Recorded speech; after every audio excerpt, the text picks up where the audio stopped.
pouvoir un petit peu rentrer dans le vif du sujet.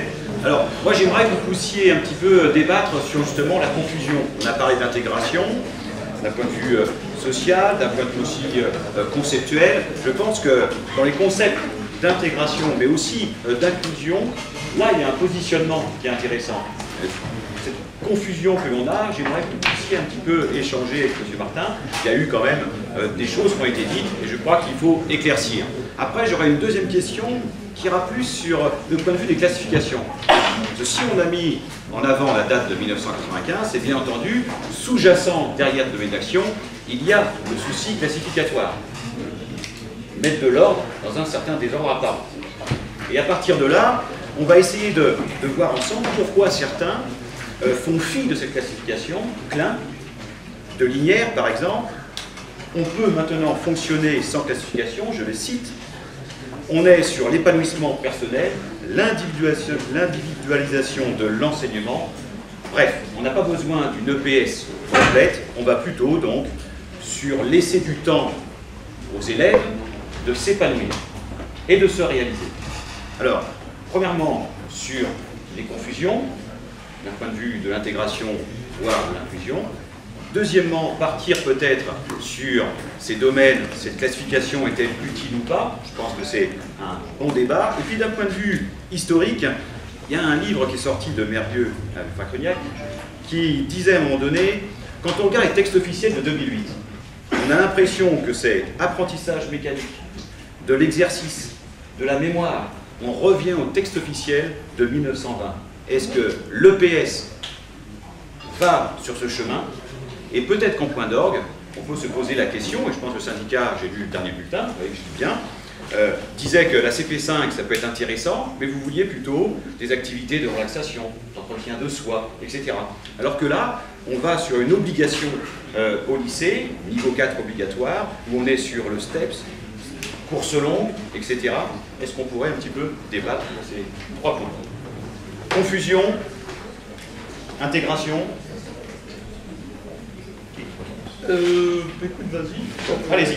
Je repousse ce micro. Alors, oui, ça va te permettre de récupérer un petit peu. Alors, je vais partir d'une réflexion qu'a fait Jean Lafontan et à laquelle je souscris tout à fait, c'est-à-dire que les responsables politiques, qu'ils soient de droite ou de gauche, doivent être amenés à porter exactement le même regard, quelquefois désobligeant, sur l'éducation physique. Et j'avais d'ailleurs, dans un ouvrage, souligné que ce qui était important, c'était finalement les convictions de l'homme. C'est pour ça que l'histoire politique a toute son importance. L'histoire est faite par des hommes et on trouve dans l'histoire de l'éducation physique un certain nombre de responsables politiques qui ont eu en charge la discipline et qui ont mené une politique tout à fait favorable à celle-ci. Et ça n'est pas leur appartenance ou leur position sur l'échiquier politique qui compte, mais c'est leur conviction personnelle et le fait qu'ils acceptent d'accorder à l'éducation physique un regard qui est bienveillant, pour le moins. Si ce regard n'est pas capable toujours de distinguer clairement l'éducation physique de l'activité sportive, il est suffisamment bienveillant pour accorder à l'éducation physique une politique autonome. Et je pense, c'est pour ça que j'avais présenté l'affaire comme cela tout à l'heure, c'est peut-être un peu simpliste, mais en termes d'enjeux politiques, la chose qui me paraît fondamentale, c'est pour l'éducation physique d'être capable d'échapper à cette confusion avec l'enseignement du sport. Et à partir du moment où on distingue les fins de l'éducation physique et ses moyens, on fait déjà un premier pas en ce sens. Et c'est pour ça que je déplore que le syndicat, dont par ailleurs je remets nullement en cause l'utilité, et Jean Lafontan a montré cette utilité dans son intervention, le syndicat, je regrette qu'il n'ait pas accompagné d'une façon plus solide cette opportunité qui a été offerte entre 81 et 95 de pouvoir dissiper cette confusion. Et je pense que lorsqu'on aboutit au constat qu'a pu faire ou rédiger Jacques Rouillet, disant le sport est certes moyen mais il est aussi fin de l'éducation physique, eh bien on entretient la confusion. Le fait d'avoir eu des instructions en 1962 qui faisaient de l'éducation, du sport, la fin de l'éducation physique, c'était vraiment l'incarnation de la confusion. Le fait d'avoir en 67 séparé les deux, c'était le moyen d'échapper à cette confusion menaçante. Et je pense, en termes d'enjeu, là, je crois que c'est un enjeu qui transcende les clivages politiques. Je crois que l'éducation physique a tout intérêt à faire la démonstration qu'elle est autre chose que l'enseignement du sport. Tant qu'elle sera confondue avec le simple enseignement du sport, sa position institutionnelle restera fragile. Parce que, comme l'a très bien souligné Jean Lafontant, en termes de temps difficiles sur le plan économique, les conséquences budgétaires sont immédiates. Et quand on cherche des économies, le regard se tourne immanquablement vers la discipline d'éducation physique, vers ses moyens, vers sa position institutionnelle. D'autres peuvent prétendre enseigner le sport à un coût nettement moindre que les enseignants d'éducation physique. Et cette confusion-là est terriblement menaçante. Donc, je reviens à mon idée première. L'opportunité a été offerte de dissiper la confusion. Elle n'a pas été saisie comme elle aurait pu l'être. Et je ne peux, en tant qu'observateur, que le déplorer. Et les textes officiels, dans les années 70, vont pas donner une réponse à cette confusion. C'est-à-dire, ça va être toujours par négation. L'enseignant n'est pas un éducateur, n'est pas un entraîneur. C'est ce qu'on a dit ce matin, c'est ce que disait très justement Pierre Parleva. Tant qu'on en reste à l'énoncé des finalités, on est dans le discours incantatoire. C'est la méthode Coué. On ne doit pas être confondu avec les entraîneurs, avec les professeurs de sport. Mais, d'accord, c'est très bien. Mais pourquoi ne serait-on pas confondu? À partir du moment où on s'appuie sur le même objet, il faut bien qu'il y ait une différence. Or, la différence, elle est dans l'articulation entre l'objet et les finalités. Et là, on a un gros problème d'identité. Et ce problème, il convient de le dissiper. Les propositions ne sont pas si nombreuses, et c'est pour ça que je disais tout à l'heure que c'était une opportunité qu'avait l'éducation physique dans ses premières années 80, que d'avoir les moyens pour faire cette articulation en termes financiers, en termes de temps, en termes de demande, en termes d'attente de la communauté, et puis une proposition qui a été faite et qui, nul n'est prophète en son pays, hélas, a été retenue dans un grand nombre d'autres pays avec, me semble-t-il, beaucoup de succès. Et c'est peut-être dommage que l'éducation physique n'ait pas saisi cette opportunité, souvent d'ailleurs par des craintes qui sont un peu irrationnelles, comme voir dans une éducation physique pédagogie des conduites motrices, une éducation physique qui évacuerait le sport. Jamais, je pense, Pierre Parleva n'a eu cette idée sous-jacente.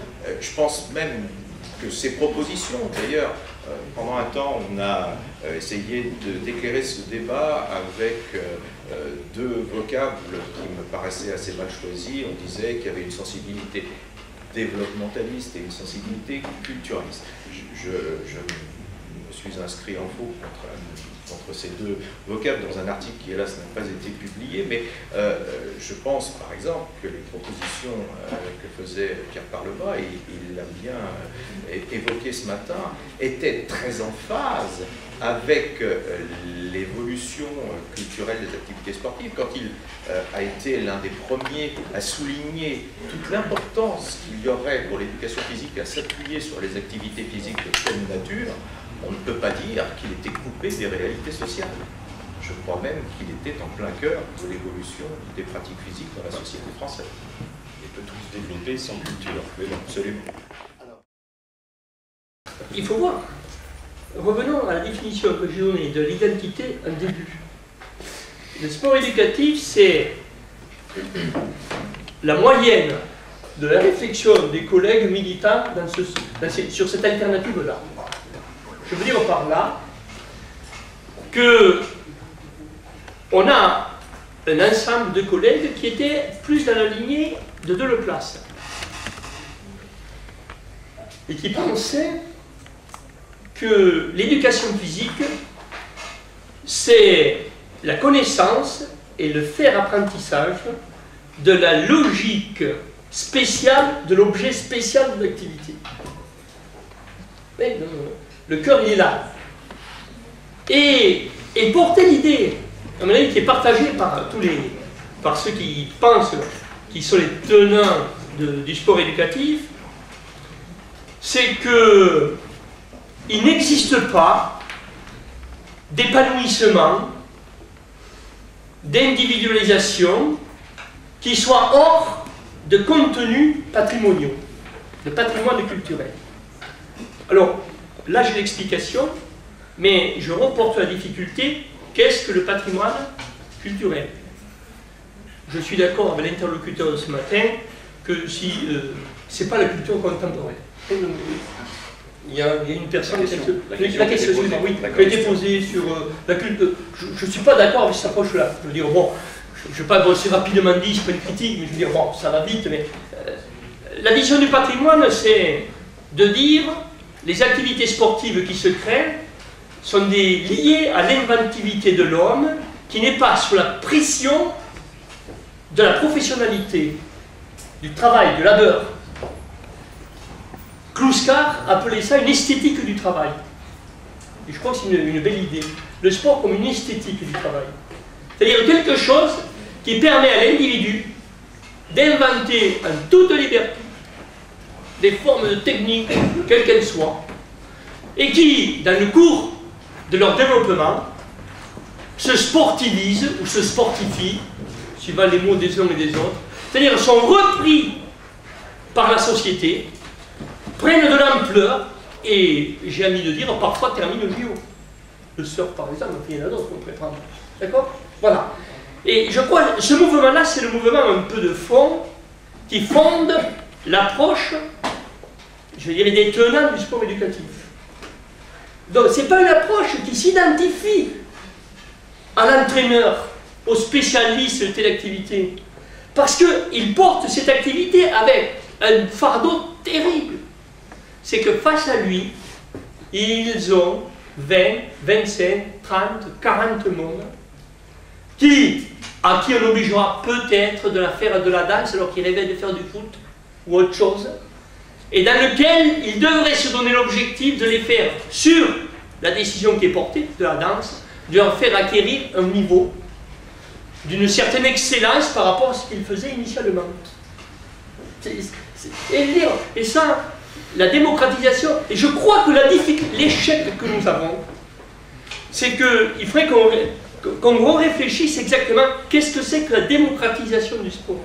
Je pense qu'on a dit de manière trop rapide que la démocratisation du sport, c'est le décalque du sport de haut niveau dans l'éducation physique. Je suis contre cette idée. C'est une invention autre, l'éducation physique, mais qui se nourrit de cet élément-là, qui se nourrit de cet élément-là, de cette invention sociale. Et je crois, à mon avis, c'est ce rapport, je dirais, habité entre le prof, l'activité, pour faire parvenir l'élève à de nouvelles réalisations, qui est le cœur du métier d'enseignant d'éducation physique. Vous voyez pourquoi l'histoire de confusion, je ne la comprends pas dans les éléments que nous avons entre nous. Et en même temps, je termine là-dessus, excusez-moi, voilà, en même temps, je vois bien, par exemple, quand il y a eu l'option facultative ou de détermination en lycée, on a eu des débats importants à l'intérieur de la profession. Que doivent être ces 4 heures ou 3 heures d'éducation physique? Doivent être que du foot toute l'année? Et doivent être 2 activités, 3 activités? Combien finalement de semaines? Et pourquoi? Parce qu'en dessous, quand on a réuni les collègues au niveau national, tous disaient on ne peut pas être, l'option EPS en lycée ne peut pas être un entraînement sportif de type club. Elle doit porter, je dirais, l'exigence d'une forme de démocratisation qui va toucher l'ensemble des gosses qui viennent dans cette option, parce que finalement, c'est leur convenait pour des raisons que sais-je. Mais il y a eu un dernier débat là-dessus. Par exemple, il y a eu tout un débat sur une filière d'éducation physique au lycée. On n'en a pas parlé. Est-ce que, actuellement, on invente, à côté des filières S, SES, L, une filière sport? Ou est-ce qu'on charge chacune des filières existantes de plus de sport. C'est un peu la deuxième option qui a été prise. Est-ce que tu vois? Mais dans les rangs du syndicat, il y a une grande partie des collègues qui estimaient qu'on devait mettre en place une filière sport. Et cette filière sport, elle devait couronner en quelque sorte l'aboutissement de la division d'éducation physique qui ne soit ni celle de l'entraîneur en club, et qui ne soit pas, je dirais, une copie conforme de l'entraîneur, mais qui soit une invention d'une recherche de l'excellence dans une forme de démocratisation. Je ne sais pas si j'ai pas été confus, mais c'était clair dans ma tête. C'est essentiel. Alors, juste quelques petites réactions pour lever peut-être des confusions. Quelques points de réaction. Oui. Alors, d'abord, la confusion, je ne cherche pas à la définir, je me contente de la constater. La confusion, c'est pas moi qui en parle, elle se constate tous les jours. Hein. C'est celle qui consiste à voir dans l'éducation physique l'enseignement du sport, à voir dans le professeur d'éducation physique le prof de sport. Bon, et ça, elle est visible dans le discours des parents d'élèves, dans le discours des autres enseignants, des ministres, bien sûr, des chefs d'établissement. Comme tu l'as rappelé tout à l'heure, j'ai cette caractéristique d'avoir gardé toujours un pied dans l'enseignement de l'éducation physique, et donc je suis au contact du terrain et je sais encore de quoi je parle, même si je ne suis plus très loin de la retraite, et je peux vous dire que très souvent, et la plupart des enseignants d'éducation physique qui sont là pour faire écho, quand le chef d'établissement veut par exemple solliciter le professeur d'éducation physique lors d'un conseil de classe, il se tourne vers lui et 9 fois sur 10, il dit en sport ça donne quoi? Voilà. Donc tout est dit à travers ce vocal. Alors, la deuxième remarque que je voulais faire, c'est qu'on a assisté dans les années 70 à une formidable évolution qui s'est traduite non seulement par une diversification des activités sportives, mais aussi par une diversification des modalités de pratique. Et la pratique compétitive n'est plus la seule à pouvoir prétendre avoir pignon sur rue. Il en existe bien d'autres. Et en ce sens, le sport éducatif ne me paraît plus aujourd'hui être le monopole des enseignants d'éducation physique. Bien d'autres catégories d'intervenants dans le secteur des activités physiques et sportives peuvent prétendre avoir une utilisation éducative du sport. La seule chose qui manque à l'éducation physique, c'est d'avoir véritablement un objet qui lui soit propre. Tant qu'elle aura un objet que d'autres pourront également revendiquer, la confusion qui existe dans l'esprit du grand public sera toujours présente. Et je pousse un petit peu plus loin, j'en profite pour donner des éléments de cet article borné dont je parlais tout à l'heure. J'avais proposé dans cet article de remplacer la distinction entre développementaliste et culturaliste qui me paraissait absolument infondée par une distinction entre partisans de la culture sportive et partisans de la culture de l'action motrice. Je pense que la culture de l'action motrice est un objet nettement plus large et qui serait un objet spécifique de l'éducation physique, qui lui donnerait une identité propre. Et par-delà, une utilité sociale, une spécificité professionnelle que personne d'autre ne pourrait revendiquer.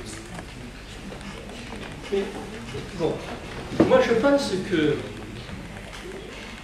tu pars du constat de dire, bon, dans la rue, les parents d'élèves disent, tiens, t'es le prof de gym, le prof de sport, le prof. Bon, l'approche scientifique n'est pas... C'est pas un empilement quand même... bon, non, on va dire, attends, non. C'est important quand même la démonstration. Je veux dire, tu commences à dire comme ça, ou un temps un peu partout, non. Moi, je crois que la question de la vulgarisation d'une science, bon, écoute, quand les histoires là, de neutrons qui accéléraient plus que la lumière, je sais pas quoi, j'ai rien compris. Les neutrinos, bon, j'ai bien vu, mais enfin, les physiciens ont dit, bon, n'accélérons pas quand même trop, ça va déjà assez vite. Bon, restons-en là aussi, je crois. Il y a une forme de vulgarisation, oui, dans le langage commun, mais c'est pas, moi, ça ne me dérange pas. Les profs de PS ont signé une pétition dans laquelle on disait exactement nos revendications à tout un nombre de traitants de profs de sport ou profs de gym. Je veux dire, attends, les choses sont un peu plus compliquées que ça, je veux dire. Je pense, à mon avis, que l'éducation physique, je le dis comme ça, la démarche, je le regrette, la démarche des profs d'éducation physique a envahi les clubs. il y a une forme de scolarisation des entraîneurs de clubs. Et, oui. Et ça, c'est pas beau. C'est la plus belle victoire. C'est pas nous qui sommes à la course. Et actuellement, le mouvement sportif, il y a tout un débat d'ailleurs. Nous, par exemple, il y a un débat, on n'a pas. Mais on a des propositions, nous on a dit qu'actuellement, les entraîneurs en club, les brevets d'État devraient être supprimés. On a dit qu'on devrait avoir des qualifications qui sont de niveau comparable aux professeurs d'éducation physique. Tu vas dire ça, je ne sais pas, c'est une sacrée évolution. Et dans le mouvement sportif, et pourtant on la tient, parce qu'actuellement je pense que les brevets d'État tels qu'ils sont inventés, tels qu'ils continuent à vivre, ou le BP, GEPS, on s'en fout, le DEGEP, importe peu, on ne rentre pas dans le détail, ces trucs-là actuellement n'aident pas, par faute de culture de ces personnes, n'aident pas au développement du sport dans les clubs, même au souhait qu'ils ont de démocratiser. Et ça, écoutez, c'est quand même important qu'on puisse avoir un dialogue avec le sportif pour leur dire fidèlement, c'est ce qu'on leur a dit, que si les difficultés qu'ont les anciens éducation physique de démocratiser l'éducation physique, c'est-à-dire de faire vivre une classe avec la réussite de tous, si quand même des gars qui sont moins formés étaient capables de faire mieux que nous au niveau du lycée, bon, ça se saurait, et ce n'est pas le cas. Et je suis d'accord avec toi que dans le premier degré, c'est un échec total. Le SNEM n'a pas porté la revendication. Mais quand Jacques Rouillet était secrétaire général, c'était plus simple, mais moi, j'ai aussi eu la même orientation. Dans le premier degré, le SNEM ne s'est pas battu pour qu'il y ait des profs de PS dans le premier degré. Et je dois vous dire, on n'a pas pu, parce qu'on avait des rapports d'alliance dans la fédération entre syndicats qui nous ont gelés sur cette revendication. Ce n'est pas possible qu'on fasse ça sans foutre le bordel dans notre fédération. Voilà, mais je pense sincèrement, c'est ce qui devait exister, parce que de fait, c'est ce qui existe. Ils font venir soit des brevets d'État, soit des éducateurs territoriaux. Moi, je leur ai dit à mon syndicat, j'ai dit un jour, on va s'énerver, on va le dire. Ou alors, vous condamnez ces interventions-là. Parce que quand même, ce que l'on constate, c'est que maintenant, dans le premier degré, plus il y a d'intervenants à l'extérieur, et moins il y a d'heures d'éducation physique constatées. Ça relève du gag, quand même, un peu. Hein. Et puis que les programmes du premier degré vont justement calquer les programmes du collège d'un point de vue des compétences. Et les conséquences sont importantes sur les moyens et les fins. Et la confusion vient aussi maintenant à l'école primaire, ainsi que le droit des apprentissages. Nous, on n'est pas des farouches des compétences, quand même, au niveau du syndicat. Cet objet-là, il nous est arrivé un peu comme ça, pas par l'intérieur de la recherche en sciences humaines en France, c'est arrivé par l'Europe. C'est le Conseil national des programmes. Oui, non, mais le Conseil national des programmes, dessus, il avait des tuteurs. Oui, tu vois, des cours en France. Voilà, donc les tuteurs, eux, c'était le niveau européen, et dans lequel, dans les commissions européennes qui nous ont pondu sur les compétences depuis le début des années 90, il y avait quand même des Français. Il ne faut pas croire que ça nous a été imposé par les Américains, par les Allemands ou les Suédois. Pas du tout. Tu comprends? C'est un truc qui nous a été entièrement architecturé. Il y avait d'ailleurs un schéma de 8 compétences au niveau de l'Europe dans lequel il n'y avait pas un mot sur les activités physiques, l'action motrice. Même si c'était sous cette forme-là, on en aurait été particulièrement satisfait.